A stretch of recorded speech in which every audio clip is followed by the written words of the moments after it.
Hi, friends. So today's Wellness Minutes are about inflammation and the top 4 reasons why you might be inflamed.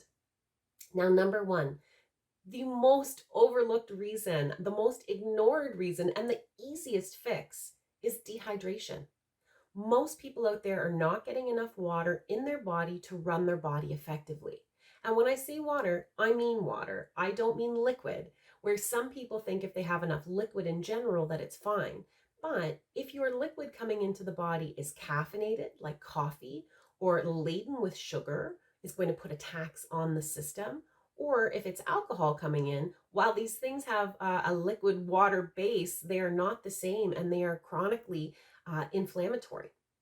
Now, number two, stress. Stress comes in so many different forms, but we can categorize it into mental stress versus physical stress.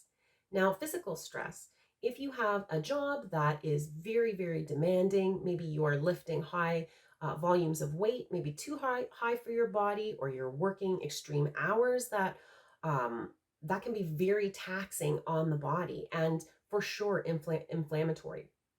Now, likewise, if you're training and you're training the body for an event or you're trying to lose weight, if you're overstimulating the body, overtraining the body and exceeding your limits, or not allowing proper rest and repair for your muscles in between, that is also going to work against you and cause inflammation.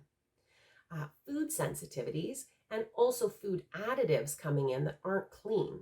Um, Both of these things can be huge inflammatory triggers.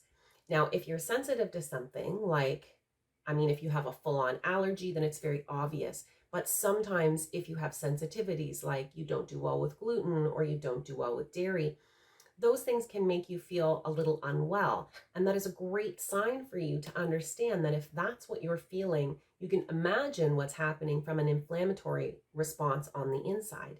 These things are almost paralyzing your digestive tract and making things very difficult. Um, if you are eating things out of a box, or if you're eating things that are artificially sweetened, or you're eating things full of MSG and taste enhancers, you can guarantee that the inflammation in your body is going to be triggered from these things. So, especially when it comes for weight loss, be mindful that what you think is helping you with your long-term goal could actually be directly affecting it and prolonging it, keeping it away from you. And then lastly, blood sugar. Blood sugar is huge balance wise for to ensure that you don't, so that you prevent inflammation. If you are not balancing your blood sugar, you're creating a whole cascade of problems in the body. People that go on diets, and when I say diets, I refer to a fad because it's not a way of living, it's not a way of life. So people that go on keto diets, or they cut out a full food group, and then they just go no carb or something like that, they are really causing inflammation in their body. They may see short-term results as far as shifting weight, but they have no idea what they're doing to their bodies on the inside.